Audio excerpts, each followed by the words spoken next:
Now, we've reminded you that Joe Biden, the vice president, Alejandro Mayorkas, and Karine Jean-Pierre, and circle back Jen Psaki, they all lied. They all said the border is secure, the border is closed. Well, now the border crisis is top of mind for most Americans. Look at this from Gallup. They asked 1,000 U.S. adults, unprompted, to name the biggest problem facing the country, again, off the top of their heads. More of them said illegal immigration than anything else. There's a reason for that concern. Here's what one general just said about the continuing terror threat from ISIS, which can easily exploit Joe's wide-open borders with unvetted illegals coming, from even our top geopolitical foes. Take a look. ISIS-K in particular, but ISIS in general, has a strong desire to attack our homeland. We should believe them when they say that. They're going to try to do it. And so I think the threat is growing. It's begun to grow as soon as we left Afghanistan and took pressure off ISIS-K. So I think we should expect further attempts of this nature against the United States as well as our partners and other nations abroad. I think this is inevitable. And FBI Director Wray, in the last two congressional appearances, has been echoing that threat. It's never been this bad or this loud in his career. It's not just the threat of terrorism causing concern.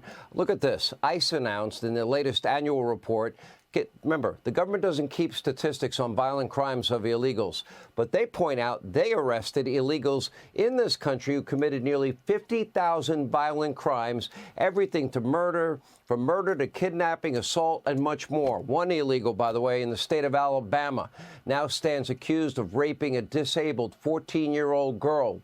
Yet Biden and his Democratic pals, they're all in on enabling the crisis. In the state of Massachusetts, a former soldier's home is now being turned into a so-called emergency shelter for illegals. And while so-called asylum seekers, they get free housing there, they're also getting a free ride from a local judge in Texas who just yesterday said a bunch of the illegal immigrants, remember the ones rushing the border in front of the Texas National Guard? Yeah, they've all been set free in El Paso.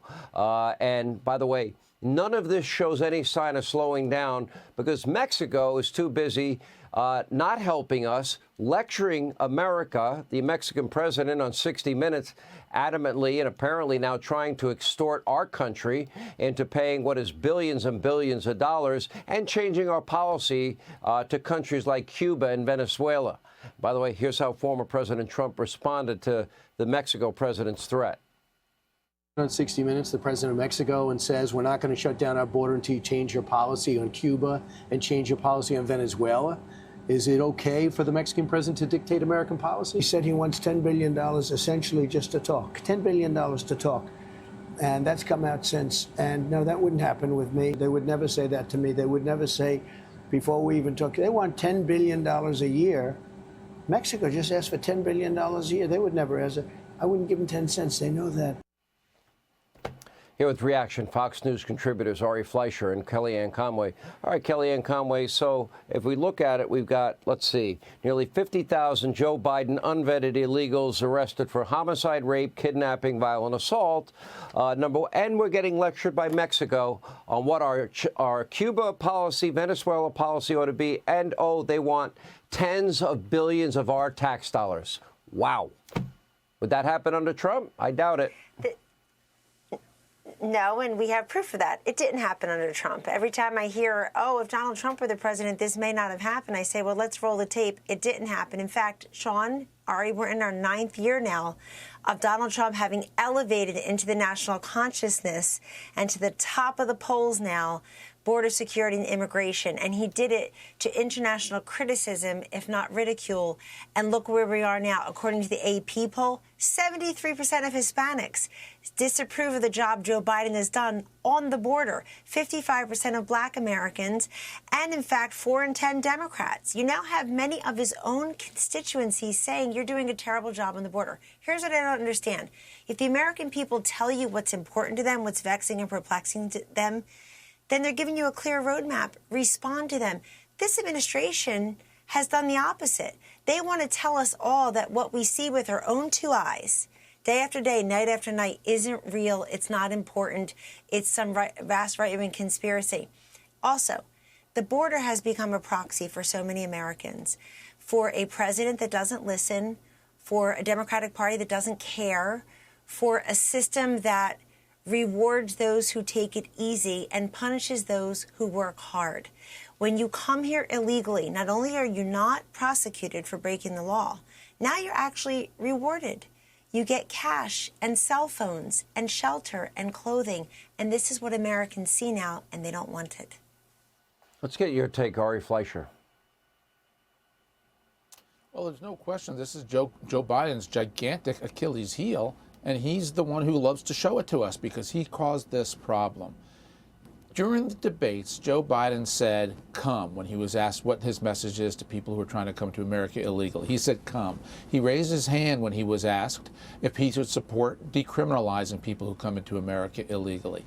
This is a crisis of his own creation, of his own wanting, because the end game for the Democrats, Sean, is to let people come in illegally, get them work papers, which leads to green cards, which leads to voting. And already in many municipalities, illegal immigrants, if they have a green card, they're not American citizens, can vote in American elections. Tell me how a municipality can keep that separate from a federal election. This is their end game. It also helps them with reapportionment, because this one New York City congresswoman said she needs the illegals in her district because that's how she gets her job as a congresswoman, because she needs that number in her district. New York otherwise is losing seats. So this is part of a political endgame for the Democrats to hold power. And that's why it sits so wrong with the American people, who are fundamentally guided by right and wrong and by respect for the law. And when there's wanton disrespect for the law from the commander-in-chief, yeah, it hurts the president, and that's what's happening to Joe Biden. Americans, take a good look at what Joe Biden has created here. Look at the no bail laws and defund, dismantle, reimagine the police. How's that working out? How's the economy working out? Are you better off than you were 4 years ago? Well, in 217 days, this country's at an inflection point. It matters.